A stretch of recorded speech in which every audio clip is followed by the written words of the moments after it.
வேறு ஏதாவது உள் பிரச்சனைகள் இருந்தாலும் நமக்கு தெரியாது.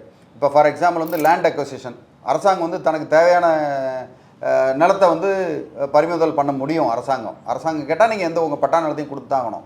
அப்போ நீங்கள் வந்து ஒரு இடம் வாங்கியிருக்கீங்க, ஒரு 5 வருஷம் கழித்து அரசாங்கம் வந்து இந்த இடத்த வேணும்னு எடுக்குது. அப்போ யாரும் அது வந்து யாருமே பொறுப்பு கிடையாது அந்த இடத்துல. அது வந்து காட்ஸ் ஆக்ட்னு சொல்லுவோம். அந்த இடம் வந்து அரசாங்கத்துக்கு தான் போகணும்னா நீங்கள் வந்து எதிர்த்து நீங்கள் முறையிடணும். ஒன்று நம்பர் 1. அது இல்லாமல் வேறு சில ஊழல்கள்லாம் நடந்திருக்கு. இப்போ சமீபத்தில் கூட ஒரு கோயில் நிலத்தை பட்டா போட்டு அரசாங்க அதிகாரிகளும் இப்போ தனியாரும் அந்த கோயில் நிர்வாகத்தினரும் சேர்ந்து பண்ணிட்டாங்கன்னு ஒரு வழக்கு வந்து போய்கிட்டு இருக்கு இப்போ சமீபத்தில். ஓகே, அப்போ அதில் பார்க்கும்போது என்னென்னா, பட்டாவா அரசாங்கத்தால் கொடுக்கப்பட்டிருக்கு.